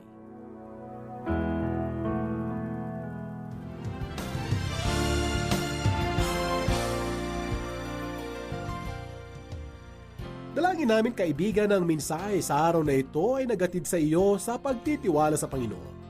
Dalangin namin na nakita mo na ang pagsuko sa Kanya ay hindi isang kahinaan o pag-aaksaya, bagkus isang hakbang ng tagumpay sa buhay. Patuloy mo nawang hingin sa Kanyang karunungan at lakas sa bawat araw ng buhay mo, sapagkat sa pamamagitan lamang niya natin makakamit ang tunay na tatag sa buhay. Minsan pa naway mapagpala ka ng Diyos gamit ang mensaheng ito. Hanggang sa muli, ang pagpapala po ng Panginoon ay sumainyong lahat.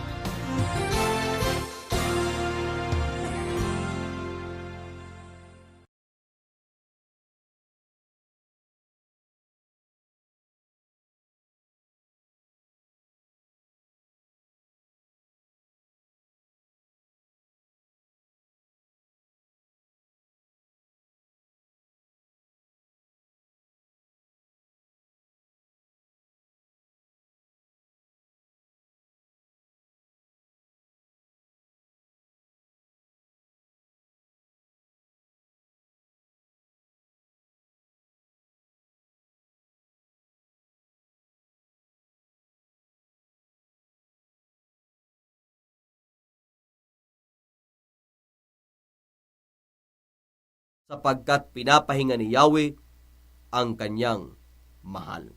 Tunay po na isang napagandang talata ito. Dito po ay ipinapakita ni Solomon yung hindi pangkaraniwang ginagawa ng Diyos sa buhay ng taong may takot sa Kanya. Gustong sabihin po ni Solomon na kapag tayo ay pagod dahil po sa buong araw na trabaho, sa atin pong pagtulog daw ay pinapadauli ng Diyos ang ating kalakasan upang sa pagdating ng panibagong araw ay mayroon tayong kakayahan na harapin ang panibagong trabaho at hamon ng buhay. Gayon may May mga tao po na nabubuhay na ignorante tungkol po sa katotohanan ito. Araw-araw ay trabaho sila ng trabaho na para bang nakikipag-agawan sila ng pera. Nakakalimutan nila ang magpahinga sapagkat laging punong-puno ang kanilang isipan ng kung ano ang pwede nilang gawin na sa palagay nila ay magpapatatag ng kanilang buhay. Subalit kaibigan, ang Diyos ay nagtatag ng batas sa kalikasan tungkol sa trabaho at pahinga. Kung lalampas o lalabanan mo ang batas na ito, tiyak na ikaw ay magdurusa. Kung gugugulin mo ang buhay sa labis na pagtatrabaho at makalimutan mo ang magpahinga, hindi mo matatanggap ang pagpapala ng Diyos na magpapanauli sa iyo ng lakas para po sa panibagong umaga. Kaya nga kung ikaw ay ama o ina, huwag ibuhos ang buhay mo sa kakatrabaho. Isipin mo na hindi yan ang pamamaraan ng Diyos. Dapat mong panumbalikin ang iyong isipan sa tamang proseso ng Panginoon. At dito nga sa salmong ating pinag-aaralan, tinatawagan tayo ng Diyos na magbigay ng sapat na panahon sa buhay ng ating mga anak. Tandaan mo na ang salmong ito ay nagmula mismo sa turo, aral at karanasan ng isang matalinong hari na kung saan sa kanyang mabusising pagninilay-nilay sa buhay, nakita niya ang kahalagahan ng maayos na pagtatatag ng pamilya ayon sa kalooban ng Diyos. O hindi pera kaibigan ang sagot sa buhay ng iyong mga anak. Kailangan mo ang Panginoon sapagkat siya lamang ang may kakayahan na baguhin ang puso ng iyong mga anak. At iyan ay mangyayari lamang kung ikaw ay magsisimulang lumapit sa Panginoon. Itakwil mo sa iyong buhay ang humanismong paniniwala na nagsasabing, ako ang mangunguna, magagawa ko ang lahat ng bagay. Kaibigan, hindi po gayon. Ang ganyang pananaw ay isang paumuso o paglapastangan sa katotohanan ng Diyos. Hindi ka Diyos, kaibigan. Bagkus kilalanin mo ang Panginoon sa iyong buhay sapagkat sang-ayon sa banal na kasulatan, sa ganang sarili mo ay wala kang magagawa kung wala kang pagkilala sa katotohanan ng Diyos. Minsan pa, basahin ko po, pakinggan mo, maliban nga na si Yahweh ang nagtatag ditong bahay, ang ginawa ng nagtayo ay wala ding kabuluhan. Anumang pagpapagal, pagtitiis, at sariling kakayahan na iyong ibuhos para sa isang bagay na nais mong itatag sa iyong buhay. Kung ang bagay na iyan ay hindi papatibay ng Panginoon, ikaw ay hindi magtatagumpay. At maraming bagay sa buhay ng tao na hindi naman talaga gustong itatag ng Panginoon, sapagkat sa punot dulo ang mga ito ay bunsod lamang ng pansariling adhikain ng tao na magtataas sa kanyang sarili.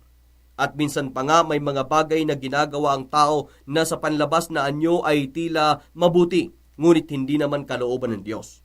Halimbawa po sa bagong tipan, kung inyo pong matandaan yung sinabi ng Panginoong Yesus na may mga tao daw na lalapit sa Kanya sa mga huling araw at sasabihin sa Kanya na marami daw sila mga ginawang kahangahangang bagay para sa Kanyang pangalan. Ngunit isasagot po ng Panginoon sa kanila, mga mapaggawa ng kasamaan, lumayo kayo sa akin. Grabe, kita mo kaibigan, isa yang nakapangingilabot na katotohanan. Isipin mo, may mga ginagawa ka na akala mo kalooban ng Diyos, ngunit ang totoo pala ay kalooban mo lamang.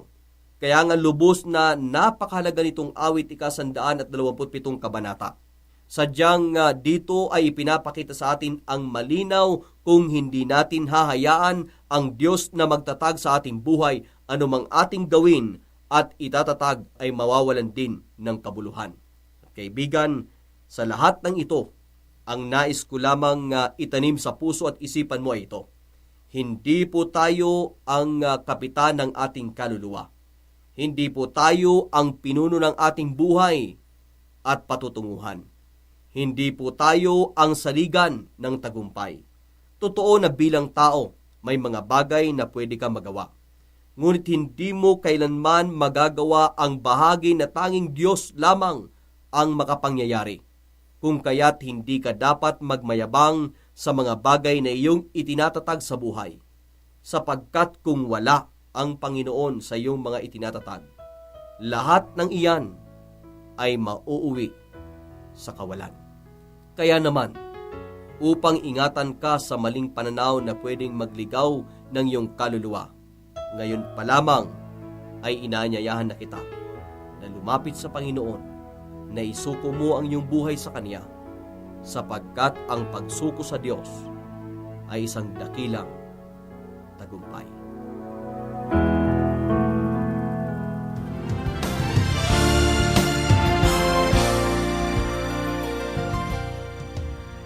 Dalangin namin kaibigan ng mensahe sa araw na ito ay nagatid sa iyo sa pagtitiwala sa Panginoon. Dalangin namin na nakita mo na ang pagsuko sa Kanya ay hindi isang kahinaan o pag-aaksaya. Bagkus isang hakbang ng tagumpay sa buhay. Patuloy mo nawang hingin sa Kanyang karunungan at lakas sa bawat araw ng buhay mo. Sapagkat sa pamamagitan lamang niya natin makakamit ang tunay na tatag sa buhay. Minsan pa naway mapagpala ka ng Diyos gamit ang mensaheng ito. Hanggang sa muli, ang pagpapala po ng Panginoon ay sumainyong lahat.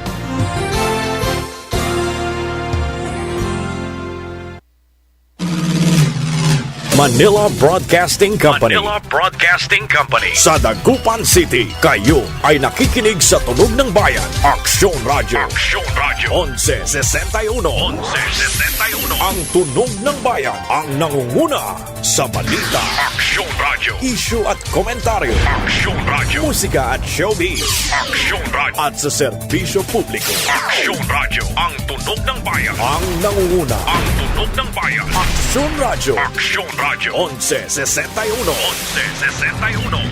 Action Radio Pangasinan, oras alas 5:22 ng hapon. This time check is brought to you by ACS Manufacturing Corporation, ISO Certified, World-Class Quality. Ang balitang ito ay hatid sa inyo ng ACS Manufacturing Corporation, ISO Certified, World-Class Quality. Global Tech Mobile Online Corporation, PNB, Peryahan ng Bayan, PM Draw 23-2. Congratulations sa mga nanalo sa bolang ito. Global Tech Mobile Online Corporation, PNB, Peryahan ng Bayan, PM Draw 23-2. Congratulations sa mga nanalo sa bolang ito. Si Mommy at si Washing Machine believe sa Pride Washing Machine Detergent. Hello, Washi! Hello, Mommy! Laundry day na naman! Ready ka na sa mancha, chocolate, putik, libag?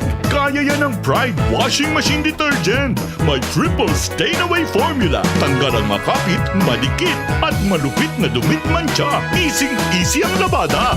Mula noon hanggang ngayon. All you need is pride. All you need is pride. Pride Detergent, manufactured by ACS Manufacturing Corporation. ISO certified, world-class quality. ACS. Mga liwak dishwashing liquid, amoy kalamansiya, 1,000 pesos. What? Kay by doctor's fees tan antibiotic.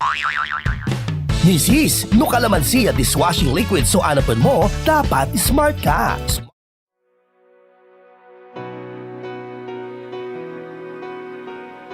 Tanggalin formula, tanggal galing susebo, tan bakterya. Oh, di ba naklat kalamansin, wala antibacto. Smart dishwashing liquid. Tanggaling-galing. Smart dishwashing liquid, manufactured by ACS Manufacturing Corporation, ISO certified, world-class quality. ACS. Para di madaling masira ang ngipin ng pamilya, ngayon pa lang. Unique toothpaste for brushing every after kumain.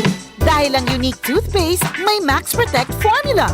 Ngipin ay Max Alaga. Max Protektado pa.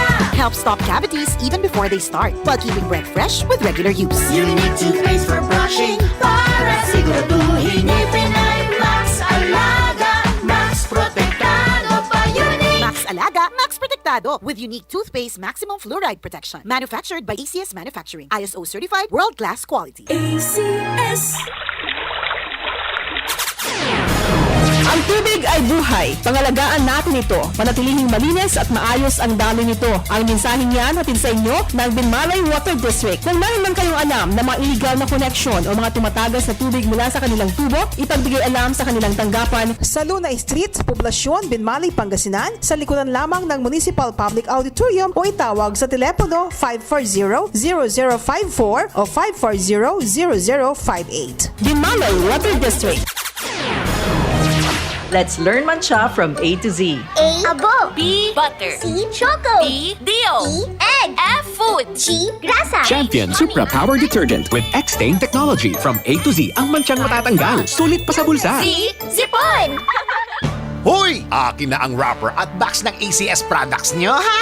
Bakit? Para makasali sa Bagong Taon, Bagong Milyon 2022. Maglakip lang ng ilan sa mga sumusunod. 3 sachets of Pride Powder 40 gram or 1 pouch of Pride Powder 500 gram, 1,000 gram or 2,000 gram or 1 wrapper of Pride Bar 400 grams or 2 wrappers of Pride Bar 100 grams, 1 box of Star Wax 90 grams or 180 grams, 1 box of White Rose Kojic or Babaya Soap 60 grams or 120 grams, 3 sachets of Charm Fabcon 30 ml or 1 pouch of Charm Fabcon 400 ml or 800 ml, 1 wrapper of Shield 60 grams or 1 box of Shield 90 grams or 120 grams, 2 sachets of Smart Liquid 50 ml or 1 pouch of Smart Liquid 200 ml or 250 ml or 1 label wrapper of Smart Paste 200 gram or 400 grams, 4 sachets of Unique 10 ml or 1 box of Unique 50 ml, 100 ml or 150 ml. Promo period is on November 22 to January 21, 2022. Grand draw is on February 12, 2022 per DTI Fair Trade Permit number FDEB 128519 series of 2021. Nag-champion, super power na. Mura siya. Tanggal pa, max mancha. Champion, tipid ka. Bili na. Sa presyong abot kaya. New Champion Supra Power with X-Stain Technology. Max linis, max sulit. Sa ating mga tagapakinig na may edad 50 pataas na mayroong hypertension at high blood pressure, sigurado po akong tayo ay nagsisikap kumain ng mas healthy. Ngunit may pagkakataong mahirap itong gawin dahil di natin pwedeng kaligtaan ang ating kalusugan sa panahon ngayon. Makakatulong ang Centrum Silver Advanced Multivitamin sa inyo, kasama ang pag-ehersisyo at pagkain ng tama. Alam nyo ba na ang Centrum Silver Advanced ay may lycopene na tumutulong protektahan ang inyong puso? Meron ding vitamin C at zinc para tulong palakasin ang resistensya. Ang Centrum Silver Advance ay inirereseta ng mga doktor. Kaya sa tulong proteksyon para healthy heart at tulong pampalakas ng resistensya, mag Centrum Silver Advance araw-araw. Ang multivitamins na nirereseta ng mga doktor. Multivitamins plus minerals is the generic name of Centrum Silver Advance. If symptoms persist, consult your doctor. Para sa extra resistensya at proteksyong pangbuong katawan, para sa edad 50 pataas, take Centrum Silver Advance every day. Aksyon! Radyo! Aksyon! Aksyon! Radyo! Radyo! Aksyon! Radyo!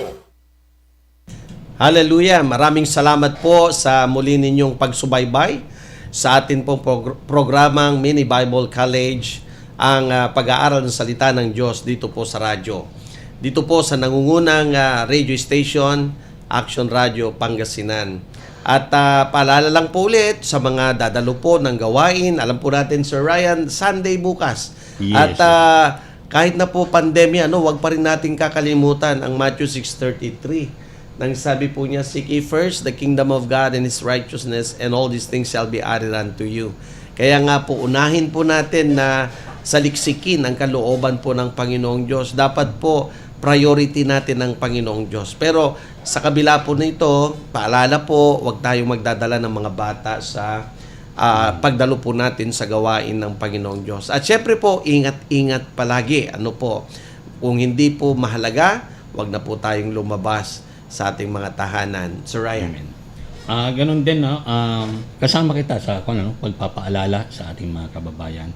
At syempre, yun, dahil na nabanggit mo na ang araw ng linggo ay araw ng ating pagbabalik sa tahanan ng Diyos. So, sana hindi lamang tayo nakaupo lamang doon sa silya. Amen, yes. Sana ay maging bahagi tayo ng buong pagtitipon dahil ang isang panalangin ay isang conversation. Hindi ito isang schedule ng tuwing linggo. Tama hindi po. ito isang ritual.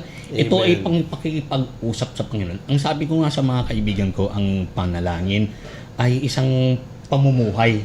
Yes, Pamumuhay. lifestyle, yeah. It's a lifestyle. Sa lahat ng mga bagay na ginagawa mo, iniisip mo, pakikitungo sa ibang tao, dapat ito ay isang panalangin dahil ito ay kinakakaitaan ng iyong pamumuhay dahil na ikaw ay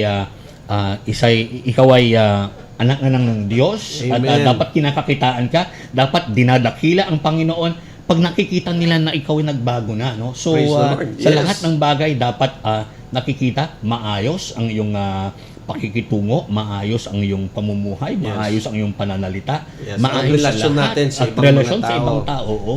Dahil maraming mga pagkakataon na pagtapat mo sa labas ng mga pook sambahan nagbabago, no? May mga tinatawag tayong mga transformers. Sana hindi tayo mapabilang sa mga taong ngayon. Amen. Totoo po 'yan at dalangin ko nga po na sabi nga po yung word of God natin pong napapakinggan, nababasa, ito po ay maging parte ng ating buhay kagaya ng sinabi ni Sir Ryan, it's a lifestyle. Parang hindi ka lalabas ng yung pananalangin na sinasabi ni Sir Ryan po ay parang yung hindi ka makaalis ng bahay pag hindi ka naligo.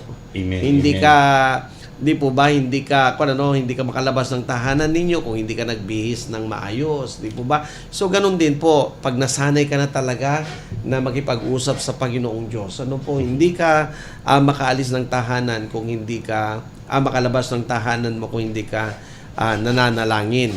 Kaya nga po tomorrow, Sir Ryan, kita tayo sa church at syempre kung sa atin po pagpunta sa church, dapat po ang sentro, ang focus ng ating pagpunta sa church walang iba kung hindi ang Panginoong Diyos. Amen. Amen. Hallelujah. Sige po. Hallelujah. Okay, inaanyahan ko lahat na dalhin natin ang ating presensya sa Panginoon at damhinan ka natin na ang kabutihan ng Panginoon sa ating buhay. Hallelujah, hallelujah. Yes, maraming Lord, salamat, Panginoon, Lord, sa binigay mong pagkakataon na muli kami magkasama-sama ngayong hapon. Sa ginawa mo sa nakalipas na taon at sa susunod na buwan ay aabot na kami sa 1 taon. Binigyan mo kami ng pagkakataon na kami magkakaroon ng pag-uusap katulad nito. Ang panalangin ay naging tulay namin upang makamit namin ang iyong kapayapaan, Panginoon, sa harap ng aming mga kaguluhan at kawalan ng pag-asa. Ang iyong mga wika, ang iyong mga katuruan, ang iyong mga pangako na napapaloob sa bawat pahina ng aming mga giliw na inaaral sa bawat linggo na namumutawi mula mismo sa iyo, O Panginoon, ang nagbibigay sa amin ng pag-asa. Mula na nagsimula ang Mini Bible College nung nakaraang taon, O Panginoon, ay nagbibigay tanglaw at gabay sa marami na hindi pa nakakakilala sa iyo at sa mga naliligaw ng landas at nawawalan ng pag-asa. Punong-puno kami ng kagalakan bawat linggo, O Panginoon, dahil ang sabi mo sa Korinto, aklat ng Korinto 5:17, kung sino man ang nakipag-isa kay Kristo, ang isang tao ay siyang isang bagong nilalang. Wala na ang dating pagkatao sa hilap, ito'y napalitan na ng bago. Kami ay mga bagong nilalang, O Panginoon, dahil makilala ka namin. Mapalad kami dahil sa pagkakataon na ikaw ang aming dakilang Diyos at tagapagligtas. Kay sarap ang magbigay puri dahil ikaw ang Diyos na nakikinig at Diyos na sumasagot sa aming mga panalangin. Ikaw ang Diyos ng nakalipas ng panahon na kinakitaan namin ng katapatan at walang kahambing na pagtangi sa tao ay siya pa rin, Panginoon, na nagmamahal sa amin. Bawat isa sa amin. Maraming pagkakataon na ikaw ay tumutugin sa aming mga dalangin. Sa maraming pagkakataon na hindi namin inaasahan, O Panginoon. Hallelujah. Makailang ulit na namin napatunayan na ikaw ang Diyos, buhay na Diyos na kasgaruduhan ng aming buhay. Muli naming isinusuko ang aming puso, kaisipan at buhay. Lahat ng papuri at pagsamba ay inaali namin sa iyo, O Panginoon. Yes, Amen. Lord. Amen. Hallelujah. Hallelujah. Manila Broadcasting Company.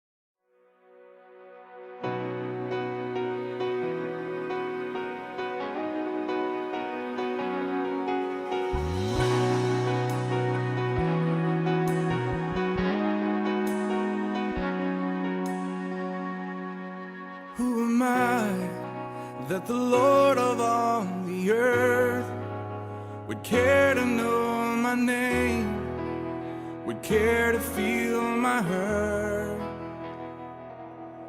Who am I that the bright and morning star would choose to light the way for my ever-wandering heart?